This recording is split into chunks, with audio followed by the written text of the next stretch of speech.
I made a video back in April of 2019, so last year, about a certain Kent State gun girl who's since garnered some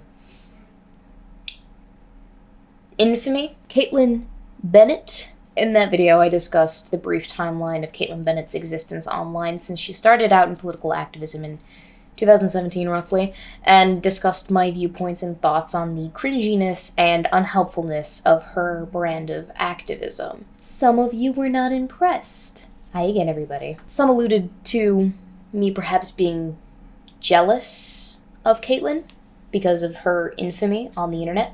And I guess this jealousy was made obvious to these people by the fact that I, a woman on the internet.com, decided to, dared to, I guess you could say, shit on Katie on the internet.com, which I guess is valid. I don't have to shit on Katie. I don't have to waste my time doing that, because the rumor is that she can take care of that business herself. The other allegations were that I was a hypocrite, somehow irrelevant, so much so that my name is now Weebo, so enjoy that, fans. That I've constructed a safe space. And of course, there's the only criticism that was actually helpful to me, and that was the one that pointed out that my audio in the last video was absolutely shit, and it was, so I would inform you to go watch it, but with a slight caveat, that being,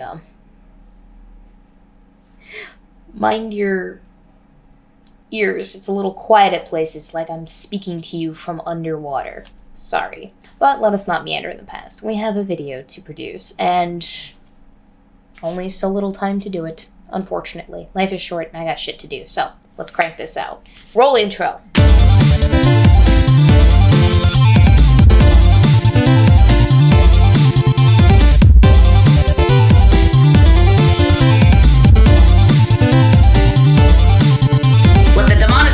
Process begin. Since I posted my video, the Kent State gun girl has been thrust herself back into the spotlight on multiple occasions for a variety of reasons, chief among those reasons being her unfunny videos. In her valiant effort to own the libs, Katie has taken on a style reminiscent of a time before news entertainers had pulled off the mask that maintained the facade of journalistic integrity, only with a lot more confrontation than you're typically used to. But I won't get into that too much. I'll just be briefly covering some videos that I found that were... I'll just show them to you. Katie? Hi. Do you know what the #1 cause of death in the United States is? It's abortion. No, actually, It's abortion. Can someone say marriage material? Oh, sorry. John Cosgrove from my comments section has already done so. Before people come out of the woodwork, most of you are aware of my stance on abortion. That I abhor it. I think that it should be barely a last resort, and only in cases where it's life-threatening. I'm not even sure that I believe in abortion in cases of rape or incest, to be quite frank. But that's a whole separate issue. The point here is, involving children in politics at such a young age, capitalizing off of that display with a child who's, 7, 8? That's disgusting to me. And y'all know my stance on children on the internet. As a sister in Christ, but guns don't make you strong. They make you safe. They make you safe. People. Guns take lives. They save lives. They do not. They take lives. Over 3 million lives every year. See, that is the face of a woman who genuinely cares about the American people, their safety, Judeo-Christian values, their freedom of speech, their... Dude, shut up. Okay. Sorry, I spoke too soon. And the style of video commentary or production, I guess you could say, it doesn't just limit itself to the public, the general public that walks the street. Katie can even be seen confronting online personalities turned to campaign prospective senators who may or may not have a certain proclivity for servicing animals strictly for the animal's own pleasure. You all know who I'm talking about. You freaked out over my graduation photo and cried on your show. Yes, the buffalo. What is so scary about women defending themselves on a college campus. You gotta go. So he's about to go live on his show, and we're gonna give him a little gift and give his viewers a little gift. Live in 5 minutes, okay? 5 minutes. But of course, some of these debates have been less tasteless in execution than others, I'll grant them that, much like this one about voting rights of convicted rapists and terrorists.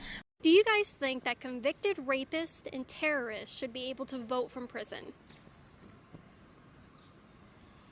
Yes. Do you think that rapists and terrorists should be able to vote? Yeah, I think so. Why?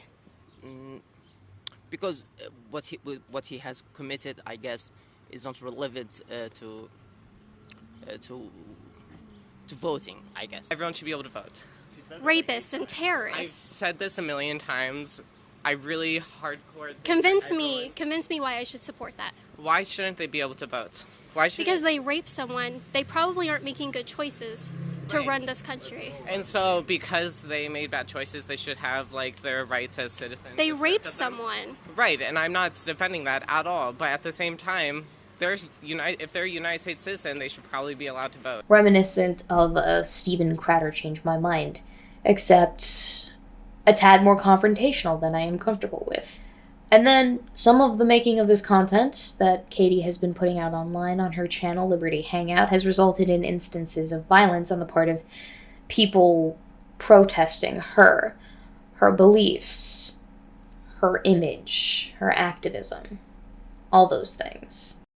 Fascist, how dare you? How dare you? How dare you?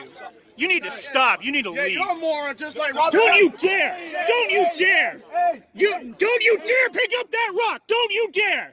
Stop, guys. Don't pick anything up! Don't pick anything up! Stop, come on. Stop. Go! Whoa! Hey! Hey! And while I don't condone these, I certainly expect these to occur, given what we know about Katie and her confrontational style, her activism, and the way that she purports herself in terms of putting herself in the path of destruction. We were given an example of the exact nature of people's vitriol regarding Katie just this week, actually, and that's kind of what I want to address. February 2020, Katie arrived on campus, Ohio University campus to be exact, with the stated intention of quizzing students about the first 3 presidents of the United States in honor of President's Day, and nothing more. Presidents. Ooh, George Washington, of course. Mm-hmm. Ooh, this is hard. The second one was elected twice. Oh, is it, no, that's not, he's the 5th. Thank you, Erica. He just gave you part of the answer. Oh, John Adams. Yep, one more. You said he was elected twice. Oh, well, never mind. It's 22nd Amendment. Third one, was it a Thomas? Yes, it was. Jefferson? Good job!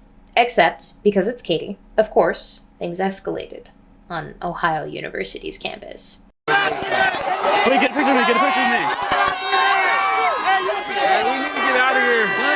Yeah, You need to get out of here.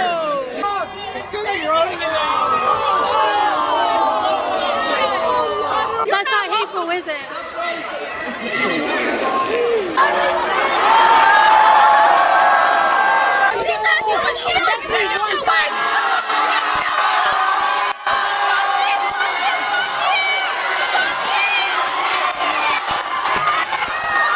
And escalated. Someone just poured hot coffee on me. I dare you to push me again. I'm not punching you. I dare you to push me again. I'm not pushing you. You did. How did I end up on the ground? I got it on video. Exactly. That pushed me again. I dare you. Poured hot coffee on me. All right, I'm coming back to this campus in a couple weeks. That's somebody's car. And escalated. You don't understand that. Hey, you don't...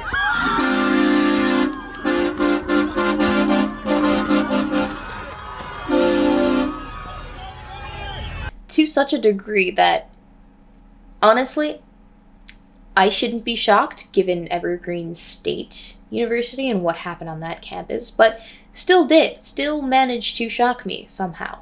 And subsequently, all manner of folk were coming out of the woodworks to endorse this behavior. We had tweets and videos endorsing it.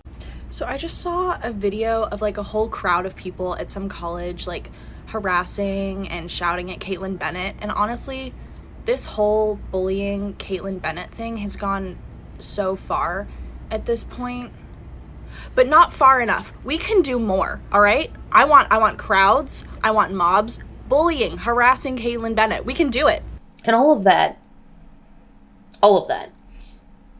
has me proposing this thesis for a question that I'm pretty sure a few liberal-minded people out there, progressives, lefties, I guess, libcucks, what have you, might be asking themselves a little bit. And not just with Katie, but with a number of people over the years. I mean, Milo Yiannopoulos, Nicholas Fuentes, just provocative people in the political atmosphere. And that question is, why won't Katie, or whatever provocateur, go away? And the answer is relatively simple. If you have a brain and 2 eyes, some ears, and a working understanding of humanity. We can do more, all right? I want crowds, I want mobs bullying, harassing Kaitlin Bennett. We can do it. These numbskulls. You see, Katie is the most recent in a long line of representative provocateurs of the right, offering themselves up as pawns to the 4D chess table of contemporary politics nowadays, serving the exclusive purpose of taking on the role of political victim. Because, believe it or not, both political sides love themselves a good victim. The left has victims ad nauseum, from the transgender community, the African American community, the immigrant community, and so many more. And the right has individuals who get protested for no reason other than because they have the wrong opinion. And like I said, everyone loves a good victim. People rally behind people who they feel are unfairly treated. And you give the right that when you attack Kaitlin Bennett. And it's despicable. This idea of victimhood being purported as a weapon against either side. Like I said, it's the type of behavior that the right expects from liberals, and it's super obvious to them, but do they actually stop to think, hey, maybe my side does it too? To be quite frank, putting someone in a position where you expect them to elicit vitriol is reminiscent to me of people staging a hate crime. Because you know the outcome of what that's going to do. Staging hate crime is going to rally the troops behind you if you don't get caught. It's going to give people an example of the oppression that they've been talking about, of the victimhood that they've been podiuming for however long. Same thing with putting a person in a position where they can be very easily attacked by the other side. You are purporting this idea that you need a victim narrative in order to be successful, and you really don't. And that's what I find disgusting about Kaitlin Bennett. You see, it's very divisive to pit one side against the other in this way, and it doesn't help bridge the divide in any way, because the one side is accusing the other side of being oppressive, while the other side is accusing this side of being oppressive at the same time in a different way to different people, and it gets muddled. Things get lost. The point gets buried. And that's annoying, because then you have to dig it back up, resurrect it like it's a fucking zombie. And no one cares about the zombie when you have shit like a Jussie Smollett or a Kaitlin Bennett in the headlines. We could be talking about real shit, you know? But we're not. Instead, we're distracted. Anything to fulfill the narrative and prophecy that the libcucks and progressive-minded are unfit to participate in our democracy because they are unhinged. Just like anything to fulfill the narrative and prophecy that conservatives are racist bigots who want to genocide anyone who's different. Really, people? Is that what we've come to? And everyone just falls in line with it, all willy-nilly, like, it's not a big deal, like, it's not super obvious. And maybe it's because I've distanced myself from either side, and so I can kind of see the parallels. Not that I'm proposing horseshoe theory here, but that's what it reads like to me, that there are distinctive parallels between the sides. They both use the same playbook. I will acknowledge the fact that conservatives seem to be less easily goaded into excessive displays of emotion than their liberal counterparts, but to be quite frank, it still feels sleazy to send in a provocateur to initiate a reaction of this sort. And I'm not saying that that was necessarily the intention here, but, you know, odds are it was on the table. Confrontation is going to cause a reaction. And what's sad is that the confirmation of this actually working to such a degree means that it's not going to go away, means that it's going to get worse, unfortunately. And I don't see this ending well for anybody. I see it escalating to a point where we can't come back. Maybe I'm a little bit doomsday-y in this perspective, but I'd rather not be right. So prove me wrong. We as a people, humanity, we should listen to each other, not just hear enough to fulfill our preconceptions about the other side and respond all snappy like. We should listen to understand.